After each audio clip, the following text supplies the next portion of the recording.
खबरों के बुलेटिन के स्पॉन्सर ने रियल्टर गुरजितेंद्र सिंह रंधावा। हर तरह की प्रॉपर्टी खरीदण ते वेचण लई तुसीं कॉल कर सकते हो।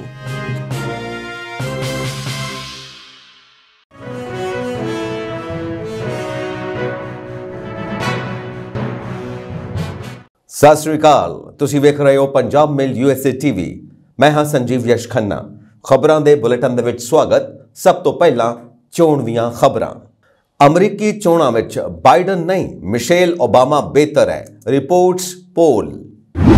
भारतीयों लई खुशखबरी, इटली जारी करेगा 1,51,000 वर्क परमिट। ब्रिटेन सरकार दे सख्त कदम कारण कसूते घिरे भारती, कईयां दे फस गए विआह।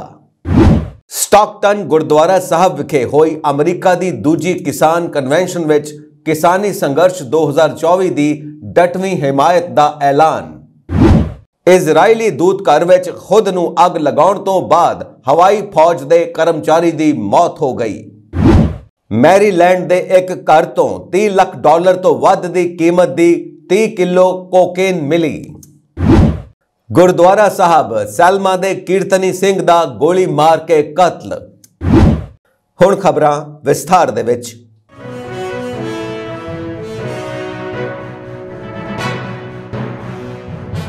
अमरीका विच इस साल राष्ट्रपति चोणां होणगीआं, जिन्हां विच डेमोक्रेटिक पार्टी अते रिपब्लिकन पार्टी दोवां ने 2024 दीआं राष्ट्रपति चोणां ते ध्यान केंद्रित कीता है। इस नाल दोवें पार्टियां आमो सामने होणगीआं। हालांकि सत्ताधारी डेमोक्रेटिक पार्टी लई एक दिलचस्प पहलू सामने आया है, जिस विच रासमुसेन रिपोर्ट्स पोल विच कहा गया है कि अमरीकी चाहुंदे ने कि साबका राष्ट्रपति ओबामा दी पत्नी मिशेल ओबामा डेमोक्रेटिक पार्टी दी तरफों मौजूदा राष्ट्रपति जो बाइडन दी बजाय रिंग विच खड़ी होवे। वेरवियां दे अनुसार अमरीकी नहीं चाहुंदे कि जो बाइडन 2024 दीआं अमरीकी राष्ट्रपति चोणां विच किसे होर कार्यकाल लई खड़े होण। उन्हां दी उम्र अते मानसिक सेहत नूं इस दा कारण दस्सिया गया है। पता लगा कि अजिहा कहण वालियां विचों लगभग 48% लोक ने। रासमुसेन ने सर्वेखण की रिपोर्ट दी है कि साबका राष्ट्रपति ओबामा की पत्नी बाइडन की बजाय मिशेल ओबामा नूं चाहुंदी है। इस दौरान न्यूयॉर्क पोस्ट ने एक खबर प्रकाशित की थी कि जिस विच 38% जो बाइडन नूं नहीं चाहुंदे अते सर्वेखण ने खुलासा किया कि 45% लोकां दी राय है कि बाइडन नूं बदलण दी कोई संभावना नहीं है। जे बाइडन दोबारा चोण लई तैयार नहीं है तां सर्वेखण इस सवाल दे नाल करवाया गया सी कि उस दी थां ते कौन चंगा होवेगा। इस विच मिशेल ओबामा नूं सब तो वध सहयोग मिलिया है। मौजूदा उपराष्ट्रपति कमला हैरिस, साबका विदेश मंत्री हिलेरी क्लिंटन, कैलिफोर्निया के गवर्नर गेविन न्यूसम होर अगले अहुदियां ते ने। इस दौरान मिशेल ओबामा पहला ही ऐलान कर चुकी है कि वह राष्ट्रपति चोण लड़न की इच्छुक नहीं है। इस दौरान मिशेल ओबामा ने जनवरी विच एक पॉडकास्ट इंटरव्यू विच कहा सी कि वह 2024 दीआं राष्ट्रपति चोणां दे नतीजिਆਂ ਨੂੰ ਲੈ ਕੇ चिंतित सी। नाल ही उन्हां कहा कि उन्हां दा चोण लड़न दा कोई इरादा नहीं है। यूरोप के सब तो उद्योगिक देशों में एक इटली नूं कामियां दी घाट का सामना करना पै रहा है। इस कारण इटली ने विदेशी नागरिकों नूं 1,51,000 वर्क परमिट मुहैया करवाए ने। इन्हां कामियां नूं काम करन लई दुनिया भर के देशों तो इटली बुलाया जाएगा। इस दे नाल ही गैर मौसमी कामियां लई घट्टो घट 61,250 वर्क परमिट राखवे रखे गए ने, जदों कि 700 स्थान स्वै रोजगार वाले विदेशी कामियां लई राखवे ने। इटली दे इस वर्क परमिट का सब तो वध फायदा भारत नूं हो सकता है। हुनरमंद अते गैर कुशल कर्मचारी प्रदान करन दे मामले विच भारत दुनिया के चोटी के देशों में एक है। वाई एक्सिस ने अपनी रिपोर्ट विच दस्सिया कि विदेशी कामियां नूं पहला आओ पहला पाओ दे आधार ते वर्क परमिट दिते जाणगे। इसका मतलब है कि जो उम्मीदवार पहला अपलाई करते हैं वह परमिट प्राप्त कर सकते हैं अते सारियां शर्तां पूरियां कर सकते हैं। इटली की सरकार ने गैर मौसमी कामियां दियां 2 श्रेणियां लई घट्टो घट 99,050 कोटे स्थान का ऐलान किया है। इटली नाल दुवल्ले या माइग्रेशन समझौते वाले देशों के गैर मौसमी कामे 18 मार्च तो वर्क परमिट लई अर्जी दे सकणगे। उन्हां देशों के गैर मौसमी कामे जिन्हां दा इटली नाल कोई समझौता नहीं है वह 21 मार्च तो अपने वर्क परमिट दियां अर्जियां जमा करवा सकते हैं। इटली नूं सब तो वध मंगे जाने वाले पेशियां जिवें कि डॉक्टर, नर्सां अते फिजियोथेरेपिस्ट विच उच्च हुनरमंद कामियां दी भी लोड़ है। ਭਾਰਤ ਵਿੱਚ ਅਜਿਹੇ ਉਮੀਦਵਾਰਾਂ ਦੀ ਗਿਣਤੀ ਕਰੋੜਾਂ ਵਿੱਚ ਹੈ। ਅਜਿਹੀ ਸਥਿਤੀ ਵਿੱਚ ਭਾਰਤ ਤੋਂ ਯੋਗ ਉਮੀਦਵਾਰ ਸਭ ਤੋਂ ਵੱਧ ਲਾਭ ਉਠਾ ਸਕਦੇ ਨੇ। ਭਾਰਤੀ ਡਾਕਟਰ, ਨਰਸਾਂ ਅਤੇ ਫਿਜ਼ੀਓਥੈਰੇਪਿਸਟ ਪਹਿਲਾਂ ਹੀ ਦੁਨੀਆ ਭਰ ਦੇ ਦੇਸ਼ਾਂ ਵਿੱਚ ਸੇਵਾ ਕਰ ਰਹੇ ਨੇ। ਅਜਿਹੇ ਵਿੱਚ ਉਹਨਾਂ ਕੋਲ ਇਟਲੀ ਦੇ ਰੂਪ ਦੇ ਵਿੱਚ ਨਵਾਂ ਵਿਕਲਪ ਵੀ ਮੌਜੂਦ ਹੋਵੇਗਾ। ਬ੍ਰਿਟਿਸ਼ ਸਰਕਾਰ ਨੇ ਪ੍ਰਵਾਸੀਆਂ ਦੀ ਗਿਣਤੀ ਘਟਾਉਣ ਲਈ ਸਖਤ ਕਦਮ ਚੁੱਕਣ ਦਾ ਐਲਾਨ ਕੀਤਾ ਹੈ। ਇਸ ਤਹਿਤ ਫੈਮਿਲੀ ਵੀਜ਼ਾ ਲਈ ਘੱਟੋ-ਘੱਟ ਆਮਦਨ ਸੀਮਾ 19.5 ਲੱਖ ਰੁਪਏ ਤੋਂ ਵਧਾ ਕੇ ਲਗਭਗ 40.6 ਲੱਖ ਰੁਪਏ ਕਰ ਦਿੱਤੀ ਜਾਵੇਗੀ। ਇਸ ਫੈਸਲੇ ਦਾ ਸਿੱਧਾ ਅਸਰ 20 ਲੱਖ ਬ੍ਰਿਟਿਸ਼ ਭਾਰਤੀਆਂ ਤੇ ਪੈ ਰਿਹਾ ਹੈ। ਇਸ ਨਾਲ ਹਜ਼ਾਰਾਂ ਭਾਰਤੀਆਂ ਦੇ ਵਿਆਹ ਦੀਆਂ ਯੋਜਨਾਵਾਂ ਤੇ ਬ੍ਰੇਕ ਲੱਗ ਗਈ ਹੈ। ਕਈ ਲੋਕਾਂ ਨੇ ਦੱਸਿਆ ਕਿ ਉਹਨਾਂ ਦੇ ਪਰਿਵਾਰਕ ਮੈਂਬਰ ਹੁਣ ਬ੍ਰਿਟੇਨ ਵਿੱਚ ਇਕੱਠੇ ਨਹੀਂ ਰਹਿ ਸਕਣਗੇ। ਸਭ ਤੋਂ ਵੱਧ ਪ੍ਰਭਾਵ ਨਰਸਾਂ ਵਰਗੇ ਦੇਖਭਾਲ ਕਰਮਚਾਰੀਆਂ ਤੇ ਪੈ ਰਿਹਾ ਹੈ ਜੋ ਇਕੱਲੀਆਂ ਰਹਿ ਰਹੀਆਂ ਨੇ। ਮਾਨਚੈਸਟਰ ਵਿੱਚ ਖੋਜਕਾਰ ਬ੍ਰਿਟਿਸ਼ ਭਾਰਤੀ ਹਰਤੋਸ਼ ਸਿਨਹਾ ਨੇ ਦੱਸਿਆ ਕਿ ਉਹ ਦਿੱਲੀ ਵਿੱਚ ਰਹਿ ਰਹੀ ਮੰਜੂਸ਼ਾ ਨਾਲ ਵਿਆਹ ਦੀ ਤਿਆਰੀ ਕਰ ਰਿਹਾ ਸੀ। ਉਸ ਦੀ ਆਮਦਨ ਸਿਰਫ 26 ਲੱਖ ਰੁਪਏ ਹੈ। ਅਜਿਹੇ ਵਿੱਚ ਮੰਜੂਸ਼ਾ ਨਾਲ ਵਿਆਹ ਦਾ ਸੁਪਨਾ ਚਕਨਾਚੂਰ ਹੋ ਗਿਆ ਹੈ। ਬ੍ਰਿਟਿਸ਼ ਨਾਗਰਿਕ ਜੈਸਿੰਡਾ ਮੈਥਿਊਜ਼ ਆਪਣੇ ਭਾਰਤੀ ਪਤੀ ਨਾਲ ਬੈਂਗਲੁਰੂ ਵਿੱਚ ਰਹਿੰਦੀ ਹੈ। ਉਹ ਬ੍ਰਿਟੇਨ ਜਾ ਕੇ ਆਪਣੇ ਮਾਤਾ-ਪਿਤਾ ਨਾਲ ਰਹਿਣ ਬਾਰੇ ਸੋਚ ਰਹੀ ਸੀ, ਪਰ 38 ਲੱਖ ਰੁਪਏ ਵਿੱਚ ਲੈਬ ਅਸਿਸਟੈਂਟ ਦੀ ਨੌਕਰੀ ਮਿਲਣੀ ਅਸੰਭਵ ਹੈ। ਵੱਡੀ ਗਿਣਤੀ ਵਿੱਚ ਭਾਰਤੀ ਮੂਲ ਦੇ ਮੈਡੀਕਲ ਪੇਸ਼ੇਵਰਾਂ ਦੀ ਨੁਮਾਇੰਦਗੀ ਕਰਨ ਵਾਲੇ British association of physician of Indian origin ਨੇ ਸੁਣਕ ਸਰਕਾਰ ਨੂੰ ਪੱਤਰ ਲਿਖਿਆ। ਇਸ ਵਿੱਚ ਕਿਹਾ ਗਿਆ ਕਿ ਵਿਦੇਸ਼ੀ ਦੇਖਭਾਲ ਕਰਮਚਾਰੀਆਂ ਨੂੰ ਉਹਨਾਂ ਦੇ ਆਸ਼ਰਿਤਾਂ ਨੂੰ ਯੂਕੇ ਵਿੱਚ ਲਿਆਉਣ ਤੋਂ ਰੋਕਣ ਦੀ ਯੋਜਨਾ ਸਾਡੇ ਮੈਂਬਰਾਂ ਲਈ ਡੂੰਘੀ ਚਿੰਤਾਜਨਕ ਅਤੇ ਪਰੇਸ਼ਾਨ ਕਰਨ ਵਾਲੀ ਹੈ। ਯੂਕੇ ਵਿੱਚ ਸਿਹਤ ਅਤੇ ਦੇਖਭਾਲ ਕਰਮਚਾਰੀਆਂ ਦਾ ਵਰਕ ਵੀਜ਼ਾ ਵਿੱਚ ਹਿੱਸਾ ਲਗਭਗ ਅੱਧਾ ਹੈ। ਤਨਖਾਹ ਘੱਟ ਹੋਣ ਕਾਰਨ ਉਹਨਾਂ ਕੋਲ ਆਪਣੇ ਪਰਿਵਾਰ ਨੂੰ ਨਾਲ ਲਿਆਉਣ ਦਾ ਵਿਕਲਪ ਨਹੀਂ ਹੋਵੇਗਾ। ਆਕਸਫੋਰਡ ਯੂਨੀਵਰਸਿਟੀ ਵਿੱਚ ਮਾਈਗ੍ਰੇਸ਼ਨ ਐਬਜ਼ਰਵੇਟਰੀ ਦੇ ਡਾਇਰੈਕਟਰ ਡਾਕਟਰ ਮੈਡਲਿਨ ਸਪੰਸ਼ਸ ਨੇ ਕਿਹਾ ਕਿ ਵੱਖ-ਵੱਖ ਦੇਸ਼ਾਂ ਵਿੱਚ ਰਹਿਣ ਵਾਲੇ ਪਰਿਵਾਰਕ ਮੈਂਬਰਾਂ ਤੋਂ ਲੋਕ ਬੁਰੀ ਤਰ੍ਹਾਂ ਪ੍ਰਭਾਵਿਤ ਹੋ ਸਕਦੇ ਨੇ। ਇਹ ਵੀ ਚਿੰਤਾ ਦਾ ਵਿਸ਼ਾ ਹੈ ਕਿ ਪਿਛਲੇ ਕੁਝ ਸਾਲਾਂ ਵਿੱਚ ਲੋਕਾਂ ਦੀ ਆਮਦਨ ਅਤੇ ਤਨਖਾਹ ਵਿੱਚ ਵਾਧਾ ਨਹੀਂ ਹੋਇਆ।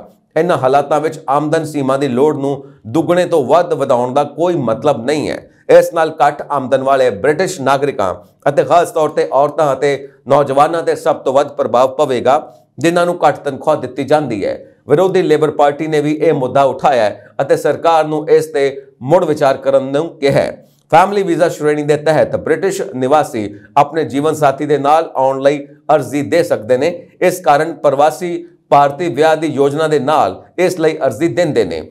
ਪਿਛਲੇ ਸਾਲ 5870 ਭਾਰਤੀਆਂ ਨੂੰ ਫੈਮਿਲੀ ਵੀਜ਼ਾ ਦਿੱਤਾ ਗਿਆ ਸੀ। ਉਦੋਂ ਘੱਟੋ-ਘੱਟ ਸਾਲਾਨਾ ਆਮਦਨ 19.54 ਲੱਖ ਰੁਪਏ ਸੀ। ਬ੍ਰਿਟੇਨ ਦੇ ਗ੍ਰਹਿ ਸਕੱਤਰ ਜੇਮਸ ਕਲੇਵਰਲ ਨੇ ਕਿਹਾ ਕਿ ਇਸ ਵੀਜ਼ੇ ਲਈ ਆਮਦਨ ਸੀਮਾ ਵਧਾ ਕੇ ਅਸੀਂ ਇਹ ਯਕੀਨੀ ਬਣਾਵਾਂਗੇ ਕਿ ਲੋਕ ਸਿਰਫ ਉਹਨਾਂ ਆਸ਼ਰਿਤਾਂ ਨੂੰ ਹੀ ਲਿਆਉਣ ਜਿਨ੍ਹਾਂ ਨੂੰ ਉਹ ਵਿੱਤੀ ਸਹਾਇਤਾ ਦੇ ਸਕਦੇ ਨੇ। ਇਹ ਵਾਅਦਾ ਇਸ ਲਈ ਜ਼ਰੂਰੀ ਸੀ ਕਿਉਂਕਿ ਆਮਦਨ ਸੀਮਾ 2012 ਤੋਂ ਨਹੀਂ ਵਧਾਈ ਜਾ ਸਕਦੀ।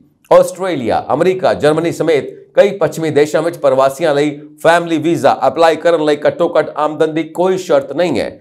ਇਹਨਾਂ ਦੇਸ਼ਾਂ ਦੀ ਵੀਜ਼ਾ ਨੀਤੀ ਵਿੱਚ ਕਿਹਾ ਗਿਆ ਹੈ ਕਿ ਕੋਈ ਵੀ ਹੁਨਰਮੰਦ ਕਰਮਚਾਰੀ ਆਪਣੇ ਪਰਿਵਾਰਕ ਮੈਂਬਰਾਂ ਨੂੰ ਬੁਲਾ ਸਕਦਾ ਹੈ, ਬਸ਼ਰਤੇ ਉਹ ਉਹਨਾਂ ਦੀਆਂ ਵਿੱਤੀ ਲੋੜਾਂ ਪੂਰੀਆਂ ਕਰਨ ਦੇ ਪੂਰੀ ਤਰ੍ਹਾਂ ਸਮਰੱਥ ਹੋਵੇ। ਗਦਰੀ ਬਾਬਿਆਂ ਦੇ ਸਥਾਨ ਤੋਂ ਗੁਰਦੁਆਰਾ ਕਮੇਟੀਆਂ ਤੇ ਸਮੁੱਚੀਆਂ ਜਥੇਬੰਦੀਆਂ ਵੱਲੋਂ ਭਾਰਤੀ ਤੰਤਰ ਤੇ ਹਰਿਆਣਾ ਪੁਲਿਸ ਵੱਲੋਂ ਮਿੱਥ ਕੇ ਨੁਕਸਾਨੇ ਗਏ ਕਿਸਾਨ ਪੁੱਤਰ ਟਰੈਕਟਰਾਂ ਦੀ ਮੁਰੰਮਤ ਅਤੇ ਨੁਕਸਾਨ ਦੀ ਪੂਰਤੀ ਕਰਨ ਦੇ ਲਈ ਜ਼ਿੰਮੇਵਾਰੀ ਮੌਜੂਦਾ ਕਿਸਾਨੀ ਸੰਘਰਸ਼ 2024 ਦੀ ਸਪੋਰਟ ਵਿੱਚ ਈਸਟ ਕੋਸਟ ਤੋਂ ਬਾਅਦ ਇਸ ਐਤਵਾਰ 25 ਫਰਵਰੀ ਨੂੰ ਵੈਸਟ ਕੋਸਟ ਵਿੱਚ ਵੀ ਇੱਕ ਵਿਸ਼ਾਲ ਕਿਸਾਨ ਕਨਵੈਨਸ਼ਨ ਗਦਰੀ ਬਾਬਿਆਂ ਦੇ ਇਤਿਹਾਸਿਕ ਸਥਾਨ ਗੁਰਦੁਆਰਾ ਸਾਹਿਬ ਸਟਾਕਟਨ ਵਿਖੇ ਹੋਈ। ਇਸ ਭਰਵੀਂ ਕਨਵੈਨਸ਼ਨ ਵਿੱਚ ਬੇ ਏਰੀਆ ਤੋਂ ਲੈ ਕੇ LA ਤੱਕ ਦੇ ਗੁਰਦੁਆਰਾ ਪ੍ਰਬੰਧਕ ਜਥੇਬੰਦੀਆਂ ਦੇ ਨੁਮਾਇੰਦੇ ਤੇ ਮੌਤਬਰ ਸੱਜਣ ਪਹੁੰਚੇ ਹੋਏ ਸਨ। ਸਾਰੇ ਹੀ ਬੁਲਾਰਿਆਂ ਤੇ ਹਾਜ਼ਰ ਸੰਗਤਾਂ ਵੱਲੋਂ ਇੱਕ ਆਵਾਜ਼ ਵਿੱਚ ਆਪਣੇ ਕਿਸਾਨ ਭਰਾਵਾਂ ਦੇ ਹਰ ਹਾਲ ਵਿੱਚ ਨਾਲ ਖੜਨ ਦੀ ਗੱਲ ਜ਼ੋਰ ਦੇ ਕੇ ਕਹੀ ਗਈ। ਇਸ ਮੌਕੇ ਖਾਸ ਤੌਰ ਤੇ ਪਿਛਲੇ ਦਿਨਾਂ ਅੰਦਰ ਭਾਰਤੀ ਅਤੇ ਹਰਿਆਣਾ ਪੁਲਿਸ ਵੱਲੋਂ ਕਿਸਾਨਾਂ ਦੇ ਕੀਤੇ ਕਤਲਾਂ ਦੀ ਨਿਖੇਧੀ ਕਰਦਿਆਂ ਇਸ ਨੂੰ ਪੰਜਾਬ ਉੱਪਰ ਭਾਰਤ ਦੇ ਇੱਕ ਹੋਰ ਹਮਲੇ ਵਜੋਂ ਵੇਖਦਿਆਂ ਅਤੇ ਨਾਲ ਹੀ ਭਾਰਤੀ ਪੁਲਿਸ ਵੱਲੋਂ ਤੋੜ ਭੰਨ ਕਰਕੇ ਅਤੇ ਰੇਤਾ ਪਾ ਕੇ ਖਰਾਬ ਕੀਤੇ ਅਤੇ ਨੁਕਸਾਨੇ ਗਏ ਟਰੈਕਟਰਾਂ ਤੇ ਹੋਰ ਕਿਸਾਨੀ ਸੰਦਾਂ ਦੀ ਮੁਰੰਮਤ ਕਰਵਾਉਣ ਅਤੇ ਨੁਕਸਾਨ ਦੀ ਪੂਰਤੀ ਕਰਨ ਦੀ ਵਚਨਬੱਧਤਾ ਸਟਾਕਟਨ ਗੁਰਦੁਆਰਾ ਸਾਹਿਬ ਤੇ ਹੋਰ ਕਮੇਟੀਆਂ ਤੇ ਜਥੇਬੰਦੀਆਂ ਵੱਲੋਂ ਪ੍ਰਗਟ ਕੀਤੀ। ਆਉਂਦੇ ਦਿਨਾਂ ਵਿੱਚ ਅਮਰੀਕਾ ਤੇ ਹੋਰ ਦੇਸ਼ਾਂ ਵਿੱਚ ਵੀ ਕਿਸਾਨੀ ਸੰਘਰਸ਼ ਸੰਬੰਧੀ ਜਾਗਰੂਕਤਾ ਅਤੇ ਹਮਾਇਤ ਲਈ ਲਗਾਤਾਰ ਪ੍ਰੋਗਰਾਮ ਉਲੀਕੇ ਜਾਣ ਦੀ ਗੱਲ ਕਹੀ ਗਈ।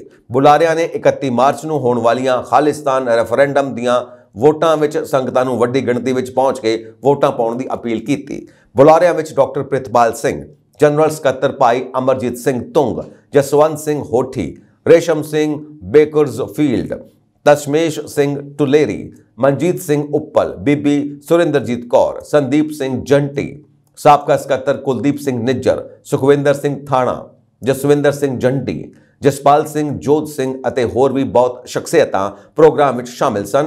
ਇਸ ਕਿਸਾਨ ਕਨਵੈਨਸ਼ਨ ਨੂੰ ਸਫਲ ਬਣਾਉਣ ਵਿੱਚ ਜੌਹਨ ਸਿੰਘ ਗਿੱਲ, ਰਵਿੰਦਰ ਸਿੰਘ ਧਾਲੀਵਾਲ ਅਤੇ ਹਰਨੇਕ ਸਿੰਘ ਅਠਵਾਲ ਦਾ ਵਿਸ਼ੇਸ਼ ਯੋਗਦਾਨ ਰਿਹਾ। ਗਾਜ਼ਾ ਵਿੱਚ ਇਜ਼ਰਾਈਲ ਦੇ ਹਮਲਿਆਂ ਦੇ ਵਿਰੋਧ ਵਿੱਚ ਖੁਦ ਨੂੰ ਅੱਗ ਲਾਉਣ ਵਾਲੇ ਅਮਰੀਕੀ ਹਵਾਈ ਫੌਜ ਦੇ ਇੱਕ ਕਰਮਚਾਰੀ ਦੀ ਮੌਤ ਹੋ ਗਈ ਹੈ। ਪੈਂਟਾਗਨ ਦੇ ਸੂਤਰਾਂ ਨੇ ਸੋਮਵਾਰ ਨੂੰ ਇੱਕ ਬਿਆਨ ਵਿੱਚ ਇਹ ਜਾਣਕਾਰੀ ਦਿੱਤੀ। ਫਾਇਰ ਕਰਮੀਆਂ ਨੂੰ ਸੂਚਨਾ ਮਿਲੀ ਸੀ ਕਿ ਬੀਤੇ ਐਤਵਾਰ ਰਾਤ ਨੂੰ ਇਜ਼ਰਾਈਲੀ ਦੂਤਘਰ ਦੇ ਸਾਹਮਣੇ ਅੱਗ ਲੱਗ ਗਈ।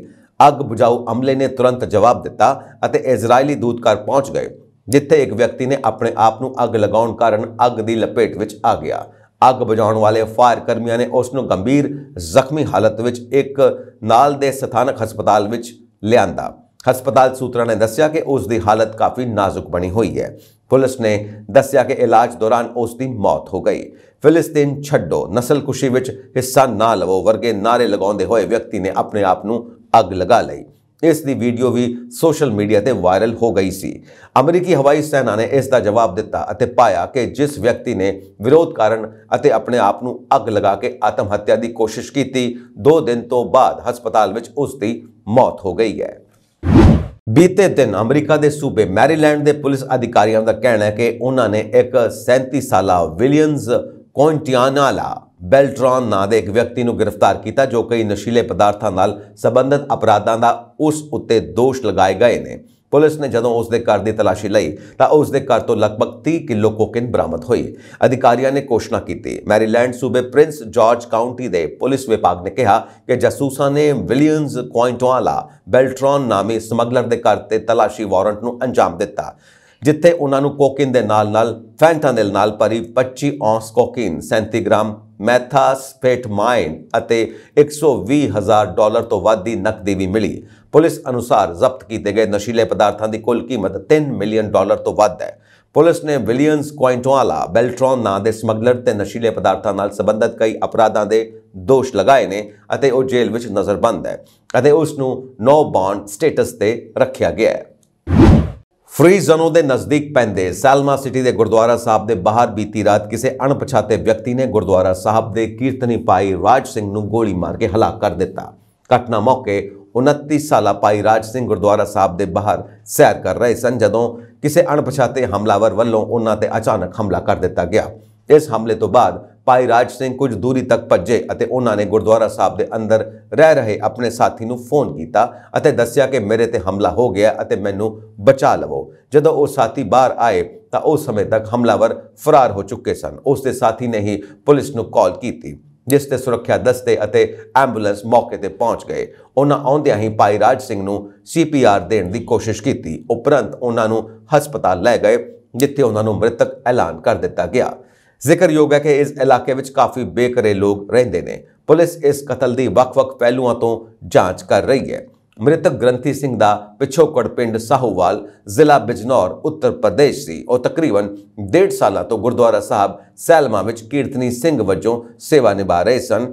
ਇਸ ਤੋਂ ਪਹਿਲਾਂ ਉਹ ਗੁਰਦੁਆਰਾ ਸਾਹਿਬ ਸੈਨ ਹੇਜ਼ੋ ਵਿੱਚ ਵੀ ਆਪਣੀਆਂ ਸੇਵਾਵਾਂ ਦਿੰਦੇ ਰਹੇ। ਸੰਗਤ ਵਿੱਚ ਇਸ ਘਟਨਾ ਨਾਲ ਕਾਫੀ ਰੋਸ ਹੈ। ਉਹਨਾਂ ਦੱਸਿਆ ਕਿ ਭਾਈ ਸਾਹਿਬ ਬਹੁਤ ਵਧੀਆ ਕੀਰਤਨ ਕਰਦੇ ਸਨ ਅਤੇ ਇੱਕ ਚੰਗੇ ਇਨਸਾਨ ਸਨ। ਉਹਨਾਂ ਦੇ ਜਾਣ ਨਾਲ ਨਾ ਪੂਰਾ ਹੋਣ ਵਾਲਾ ਘਾਟਾ ਪਿਆ ਹੈ।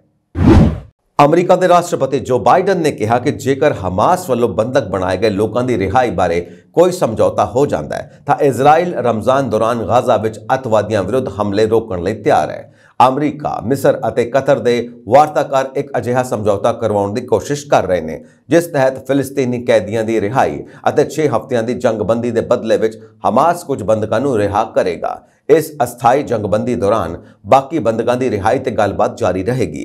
ਜੇਕਰ ਆਉਣ ਵਾਲੇ ਦਿਨਾਂ ਵਿੱਚ ਕੋਈ ਸਮਝੌਤਾ ਹੋ ਜਾਂਦਾ ਹੈ ਤਾਂ ਇਸ ਜੰਗਬੰਦੀ ਦੀ ਮਿਆਦ ਵਿੱਚ ਰਮਜ਼ਾਨ ਵੀ ਸ਼ਾਮਿਲ ਹੋਵੇਗਾ। ਰਮਜ਼ਾਨ ਦਾ ਮਹੀਨਾ 10 ਮਾਰਚ ਦੇ ਆਸ-ਪਾਸ ਸ਼ੁਰੂ ਹੁੰਦਾ ਹੈ। ਬਾਈਡਨ ਨੇ NBC ਦੇ late night with Seth Meyers programme ਲਈ ਇੱਕ ਇੰਟਰਵਿਊ ਵਿੱਚ ਕਿਹਾ, ਰਮਜ਼ਾਨ ਆ ਰਿਹਾ ਹੈ ਅਤੇ ਇਜ਼ਰਾਈਲੀਆਂ ਨੇ ਇੱਕ ਸਮਝੌਤਾ ਕੀਤਾ ਹੈ ਕਿ ਉਹ ਰਮਜ਼ਾਨ ਦੌਰਾਨ ਵੀ ਗਤੀਵਿਧੀਆਂ ਯਾਨੀ ਜੰਗ ਵਿੱਚ ਸ਼ਾਮਿਲ ਨਹੀਂ ਹੋਣਗੇ ਤਾਂ ਜੋ ਸਾਨੂੰ ਸਾਰੇ ਬੰਦਕਾਂ ਨੂੰ ਬਾਹਰ ਕੱਢਣ ਦਾ ਸਮਾਂ ਮਿਲ ਸਕੇ। ਕੈਨੇਡਾ ਵਿੱਚ ਇਤਰਾਜ਼ਯੋਗ ਆਨਲਾਈਨ ਟਿੱਪਣੀ ਕਰਨ ਵਾਲਿਆਂ ਨੂੰ ਹੁਣ ਜੇਲ੍ਹ ਦੀ ਹਵਾ ਖਾਣੀ ਪੈ ਸਕਦੀ ਹੈ। ਜੀ ਹਾਂ, ਲਿਬਰਲ ਸਰਕਾਰ ਵੱਲੋਂ ਸੋਮਵਾਰ ਨੂੰ ਹਾਊਸ ਆਫ ਕਾਮਨਸ ਵਿੱਚ ਨਵਾਂ ਬਿੱਲ ਪੇਸ਼ ਕਰ ਦਿੱਤਾ ਗਿਆ ਜਿਸ ਤਹਿਤ ਨਫ਼ਰਤ ਭਰੀਆਂ ਜਾਂ ਹਿੰਸਾ ਦਾ ਕਾਰਨ ਬਣਨ ਵਾਲੀਆਂ ਟਿੱਪਣੀਆਂ ਕਰਨ ਵਾਲਿਆਂ ਨੂੰ ਭਾਰੀ ਭਰਕਮ ਜੁਰਮਾਨੇ ਦੇ ਨਾਲ-ਨਾਲ ਜੇਲ੍ਹ ਵੀ ਭੇਜਿਆ ਜਾਵੇਗਾ। ਬਿੱਲ ਪੇਸ਼ ਕਰਨ ਮਗਰੋਂ ਪੱਤਰਕਾਰਾਂ ਨਾਲ ਗੱਲਬਾਤ ਕਰਦਿਆਂ ਨਿਆਂ ਮੰਤਰੀ ਆਰਿਫ ਵਿਰਾਨੀ ਨੇ ਕਿਹਾ ਕਿ ਇੰਟਰਨੈਟ ਤੇ ਬਦਅਮਨੀ ਬਿਲਕੁਲ ਬਰਦਾਸ਼ਤ ਨਹੀਂ ਕੀਤੀ ਜਾਵੇਗੀ। ਆਨਲਾਈਨ ਹਾਰਮਸ ਐਕਟ ਅਧੀਨ ਖਤਰਨਾਕ ਆਨਲਾਈਨ ਕੰਟੈਂਟ ਨੂੰ 7 ਸ਼੍ਰੇਣੀਆਂ ਵਿੱਚ ਵੰਡਿਆ ਗਿਆ ਹੈ ਜਿਸ ਵਿੱਚ ਬੱਚਿਆਂ ਨਾਲ ਜ਼ੋਰ ਜ਼ਬਰਦਸਤੀ ਜਾਂ ਵਰਗਲਾਉਣ ਜਾਂ ਖੁਦ ਨੂੰ ਨੁਕਸਾਨ ਪਹੁੰਚਾਉਣ ਲਈ ਮਜਬੂਰ ਕਰਨ ਵਰਗੀਆਂ ਹਰਕਤਾਂ ਨੂੰ ਸ਼ਾਮਿਲ ਕੀਤਾ ਗਿਆ ਹੈ। ਨਿਆਂ ਮੰਤਰੀ ਨੇ ਕਿਹਾ ਕਿ ਬੱਚਿਆਂ ਦੀ ਸੁਰੱਖਿਆ ਅਤੇ ਉਹਨਾਂ ਦੀ ਮਾਨਸਿਕ ਸਿਹਤ ਬਰਕਰਾਰ ਰੱਖਣ ਦੀ ਜ਼ਿੰਮੇਵਾਰੀ ਸਾਡੀ ਹੈ ਜੋ ਸੰਭਾਵਤ ਤੌਰ ਤੇ ਇਸ ਵੇਲੇ ਦਾਅ ਤੇ ਲੱਗੀ ਹੋਈ ਹੈ। ਬਿੱਲ ਪਾਸ ਹੋਣ ਮਗਰੋਂ ਇਤਰਾਜ਼ਯੋਗ ਆਨਲਾਈਨ ਟਿੱਪਣੀਆਂ ਕ੍ਰਿਮੀਨਲ ਕੋਡ ਦੇ ਅਧੀਨ ਹੋਣਗੀਆਂ ਅਤੇ ਕਤਲ ਲਈ ਉਕਸਾਉਣ ਵਾਲਿਆਂ ਨੂੰ 5 ਸਾਲ ਤੋਂ ਉਮਰ ਕੈਦ ਤੱਕ ਦੀ ਸਜ਼ਾ ਸੁਣਾਈ ਜਾ ਸਕਦੀ ਹੈ। ਨਫ਼ਰਤ ਤੋਂ ਪ੍ਰੇਰਿਤ ਅਪਰਾਧਾਂ ਨੂੰ ਵੱਖਰੀ ਸ਼੍ਰੇਣੀ ਵਿੱਚ ਰੱਖਿਆ ਗਿਆ ਹੈ ਅਤੇ ਇਸ ਲਈ ਵੀ ਜੇਲ੍ਹ ਭੇਜਣ ਦੀ ਤਜਵੀਜ਼ ਰੱਖੀ ਗਈ ਹੈ। ਕੈਨੇਡੀਅਨ ਸੂਬੇ ਬ੍ਰਿਟਿਸ਼ ਕੋਲੰਬੀਆ ਨੇ ਕਿਰਤੀਆਂ ਨੂੰ ਵੱਡੀ ਰਾਹਤ ਦਿੱਤੀ ਹੈ। ਸੂਬਾਈ ਸਰਕਾਰ ਨੇ ਕਿਰਤੀਆਂ ਨੂੰ ਮਹਿੰਗਾਈ ਤੋਂ ਰਾਹਤ ਦੇਣ ਦਾ ਯਤਨ ਕਰਦਿਆਂ ਘੱਟੋ-ਘੱਟ ਉਜਰਤ ਦਰ ਵਿੱਚ 65 ਸੈਂਟ ਯਾਨੀ $17.40 ਪ੍ਰਤੀ ਘੰਟੇ ਦਾ ਵਾਧਾ ਕੀਤਾ ਹੈ। ਕਿਰਤ ਮੰਤਰੀ ਹੈਰੀ ਬੈਂਸ ਨੇ ਦੱਸਿਆ ਕਿ ਮਹਿੰਗਾਈ ਦੇ ਹਿਸਾਬ ਨਾਲ ਮਿਹਨਤਾਨੇ ਵਿੱਚ 3.9% ਵਾਧਾ ਕੀਤਾ ਗਿਆ ਹੈ ਜੋ 1 ਜੂਨ ਤੋਂ ਲਾਗੂ ਹੋਵੇਗਾ। ਹੈਰੀ ਬੈਂਸ ਨੇ ਅੱਗੇ ਕਿਹਾ ਕਿ NDP ਦੀ ਸਰਕਾਰ ਵੱਲੋਂ ਉਜਰਤ ਦਰਾਂ ਨੂੰ ਮਹਿੰਗਾਈ ਮੁਤਾਬਿਕ ਵਧਾਉਣ ਦਾ ਵਾਅਦਾ ਕੀਤਾ ਗਿਆ ਸੀ ਜਿਸ ਨੂੰ ਕਾਇਮ ਰੱਖਦਿਆਂ ਤਾਜ਼ਾ ਐਲਾਨ ਕੀਤਾ ਜਾ ਰਿਹਾ ਹੈ। ਇਸ ਤਰੀਕੇ ਨਾਲ ਘੱਟੋ-ਘੱਟ ਮਿਹਨਤਾਨੇ ਤੇ ਕੰਮ ਕਰਨ ਵਾਲਿਆਂ ਦੇ ਹਿੱਤ ਸੁਰੱਖਿਅਤ ਰੱਖੇ ਜਾ ਸਕਦੇ ਨੇ। ਤਾਜ਼ਾ ਵਾਧੇ ਮਗਰੋਂ BC ਵਿੱਚ ਕਿਰਤੀਆਂ ਨੂੰ ਮਿਲਣ ਵਾਲੇ ਘੱਟੋ-ਘੱਟ ਮਿਹਨਤਾਨਾ ਕੈਨੇਡਾ ਵਿੱਚ ਸਭ ਤੋਂ ਉੱਪਰ ਹੋ ਗਿਆ ਹੈ। ਬ੍ਰਿਟਿਸ਼ ਕੋਲੰਬੀਆ ਵਿੱਚ 1 ਜੂਨ ਤੋਂ ਕਾਮਿਆਂ ਦੀ ਤਨਖਾਹ $16.75 ਪ੍ਰਤੀ ਘੰਟਾ ਤੋਂ ਵਧਾ ਕੇ $17.40 ਹੋ ਜਾਵੇਗੀ। ਆਸ ਹੈ ਕਿ BC ਦੀ ਤਰਜ਼ ਤੇ ਬਾਕੀ ਰਾਜਾਂ ਵਿੱਚ ਵੀ ਨੇੜਲੇ ਭਵਿੱਖ ਵਿੱਚ ਉਜਰਤ ਦਰਾਂ ਵਧਾਉਣ ਦਾ ਐਲਾਨ ਕੀਤਾ ਜਾ ਸਕਦਾ ਹੈ। Living wage for families BC ਨੇ ਸੂਬਾ ਸਰਕਾਰ ਦੇ ਫੈਸਲੇ ਦਾ ਸਵਾਗਤ ਕੀਤਾ ਹੈ ਪਰ ਨਾਲ ਹੀ ਕਿਹਾ ਕਿ ਗੁਜ਼ਾਰੇ ਲਈ ਲੋੜੀਂਦੀ ਆਮਦਨ ਅਤੇ ਘੱਟੋ-ਘੱਟ ਉਜਰਤ ਦਰਾਂ ਵਿੱਚ ਵੀ ਹਾਲ ਦੀ ਘੜੀ ਵਿੱਚ ਫਰਕ ਦੇਖਿਆ ਜਾ ਸਕਦਾ ਹੈ ਜਿਸ ਨੂੰ ਖਤਮ ਕਰਨ ਦੀ ਜ਼ਰੂਰਤ ਹੈ। ਬ੍ਰਿਟਿਸ਼ ਪ੍ਰਧਾਨ ਮੰਤਰੀ ਰਿਸ਼ੀ ਸੁਨਕ ਨੂੰ ਇਸਲਾਮੋਫੋਬੀਆ ਦੇ ਦੋਸ਼ਾਂ ਖਿਲਾਫ ਕੰਜ਼ਰਵੇਟਿਵ ਪਾਰਟੀ ਦੇ ਮੈਂਬਰਾਂ ਦਾ ਬਚਾਅ ਕਰਨ ਲਈ ਮਜਬੂਰ ਹੋਣਾ ਪਿਆ। ਇਸਲਾਮੋਫੋਬੀਆ ਦਾ ਅਰਥ ਹੈ ਇਸਲਾਮ ਅਤੇ ਮੁਸਲਮਾਨਾਂ ਪ੍ਰਤੀ ਡਰ ਅਤੇ ਨਫ਼ਰਤ। ਲੰਡਨ ਦੇ ਮੇਅਰ ਸਾਦਿਕ ਖਾਨ ਖਿਲਾਫ ਟੋਰੀ ਸੰਸਦ ਮੈਂਬਰ ਦੀ ਟਿੱਪਣੀ ਨੂੰ ਲੈ ਕੇ ਵਿਵਾਦ ਲਗਾਤਾਰ ਸੁਰਖੀਆਂ ਬਣਿਆ ਹੋਇਆ ਹੈ। ਬ੍ਰਿਟਿਸ਼ ਭਾਰਤੀ ਨੇਤਾ ਨੂੰ ਉੱਤਰੀ ਇੰਗਲੈਂਡ ਵਿੱਚ BBC ਦੇ ਇੱਕ ਰੇਡੀਓ ਇੰਟਰਵਿਊ ਦੌਰਾਨ ਪੁੱਛਿਆ ਗਿਆ ਸੀ ਕਿ ਕੀ ਕੰਜ਼ਰਵੇਟਿਵ ਪਾਰਟੀ ਵਿੱਚ ਇਸਲਾਮੋਫੋਬੀਆ ਰੁਝਾਨ ਸਨ ਜਦੋਂ MP ਲੀ ਐਂਡਰਸਨ ਨੂੰ ਪਿਛਲੇ ਹਫ਼ਤੇ ਟੋਰੀ ਪਾਰਟੀ ਤੋਂ ਇਹ ਕਹਿ ਕੇ ਮੁਅੱਤਲ ਕਰ ਦਿੱਤਾ ਗਿਆ ਸੀ ਕਿ ਇਸਲਾਮਾਵਾਦੀਆਂ ਦਾ ਪਾਕਿਸਤਾਨੀ ਮੂਲ ਦੇ ਖਾਨ ਤੇ ਨਿਯੰਤਰਣ ਹੋ ਗਿਆ ਹੈ। ਵਿਰੋਧੀ ਲੇਬਰ ਪਾਰਟੀ ਦੇ ਮੈਂਬਰ ਸਾਦਿਕ ਖਾਨ ਨੇ ਐਂਡਰਸਨ ਦੀਆਂ ਟਿੱਪਣੀਆਂ ਨੂੰ ਇਸਲਾਮੋਫੋਬੀਆ, ਨਸਲਵਾਦੀ ਅਤੇ ਇਸਲਾਮ ਵਿਰੋਧੀ ਦੱਸਿਆ ਸੀ। ਸੁਨਕ ਤੇ ਇਸ ਮੁੱਦੇ ਨੂੰ ਸਿੱਧੇ ਤੌਰ ਤੇ ਹੱਲ ਕਰਨ ਅਤੇ ਆਪਣੇ ਸਾਬਕਾ ਪਾਰਟੀ ਸਹਿਯੋਗੀ ਦੁਆਰਾ ਕੀਤੀਆਂ ਟਿੱਪਣੀਆਂ ਦੀ ਨਿੰਦਾ ਕਰਨ ਦਾ ਦਬਾਅ ਵੱਧ ਰਿਹਾ ਸੀ।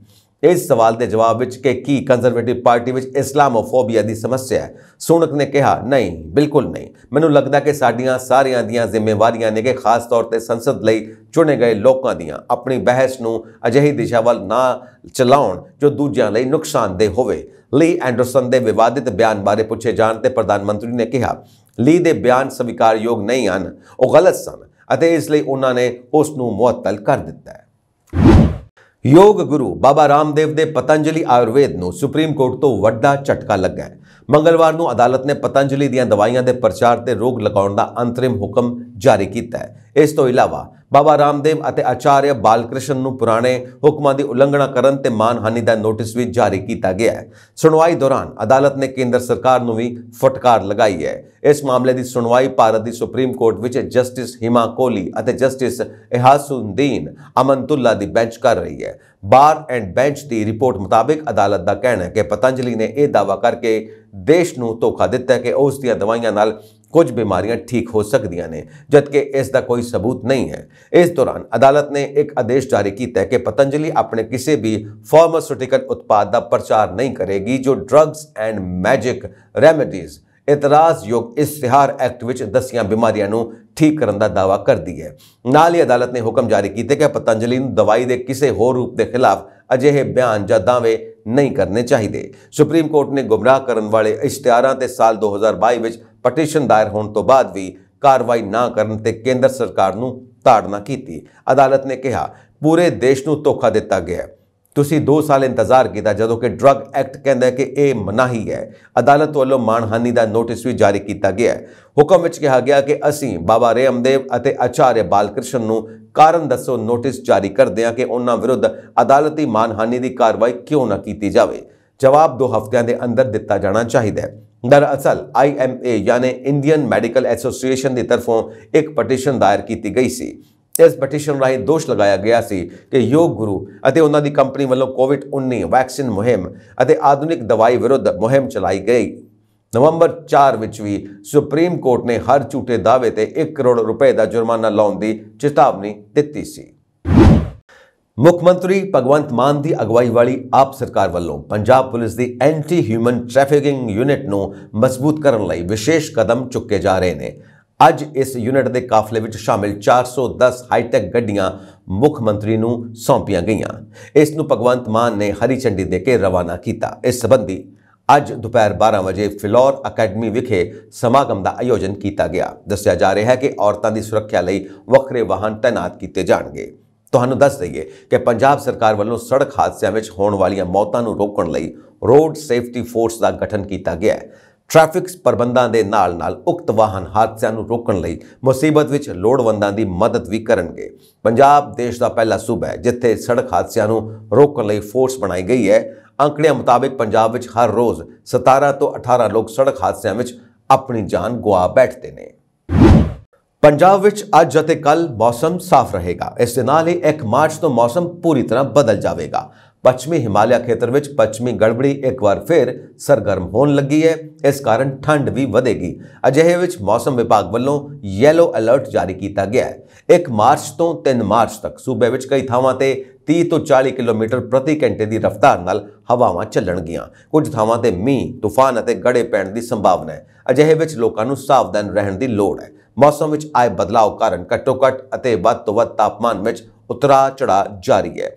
ਕਈ ਜ਼ਿਲ੍ਹਿਆਂ ਵਿੱਚ ਘੱਟੋ-ਘੱਟ ਅਤੇ ਵੱਧ ਤੋਂ ਵੱਧ ਤਾਪਮਾਨ ਵਿੱਚ ਅੰਤਰ 3 ਡਿਗਰੀ ਹੋ ਗਿਆ ਹੈ। ਇਸ ਦੇ ਨਾਲ ਹੀ ਸੂਬੇ ਵਿੱਚ ਤਾਪਮਾਨ ਆਮ ਨਾਲੋਂ 1.8 ਡਿਗਰੀ ਘੱਟ ਦਰਜ ਕੀਤਾ ਗਿਆ ਹੈ। ਸਭ ਤੋਂ ਵੱਧ ਤਾਪਮਾਨ ਲੁਧਿਆਣਾ ਵਿੱਚ ਦਰਜ ਕੀਤਾ ਗਿਆ ਹੈ। ਲੁਧਿਆਣਾ ਵਿੱਚ ਤਾਪਮਾਨ 23.4 ਡਿਗਰੀ ਰਿਹਾ, ਜਦਕਿ ਗੁਰਦਾਸਪੁਰ ਦਾ ਸਭ ਤੋਂ ਘੱਟ ਤਾਪਮਾਨ 20 ਡਿਗਰੀ ਰਿਹਾ। ਪੰਜਾਬ ਵਿੱਚ ਅੰਮ੍ਰਿਤਸਰ ਵਿੱਚ 22.6 ਡਿਗਰੀ, ਪਟਿਆਲਾ ਵਿੱਚ 20.8 ਡਿਗਰੀ, ਪਠਾਨਕੋਟ ਵਿੱਚ 23.3, ਬਠਿੰਡਾ ਵਿੱਚ 22.4, SBS ਨਗਰ ਵਿੱਚ 21.2, ਬਰਨਾਲਾ ਵਿੱਚ 20.6, ਫਰੀਦਕੋਟ ਵਿੱਚ 22.9, ਫਤਿਹਗੜ੍ਹ ਸਾਹਿਬ ਵਿੱਚ 21.0 ਡਿਗਰੀ ਤਾਪਮਾਨ ਦਰਜ ਕੀਤਾ ਗਿਆ। ਇਹ ਸਨ ਅੱਜ ਦੀਆਂ ਮੁੱਖ ਖਬਰਾਂ। ਹੋਰ ਅਪਡੇਟਸ ਦੇ ਲਈ ਵੇਖਦੇ ਰਹੋ ਪੰਜਾਬ ਮੇਲ USA TV। ਸਤਿ ਸ਼੍ਰੀ ਅਕਾਲ।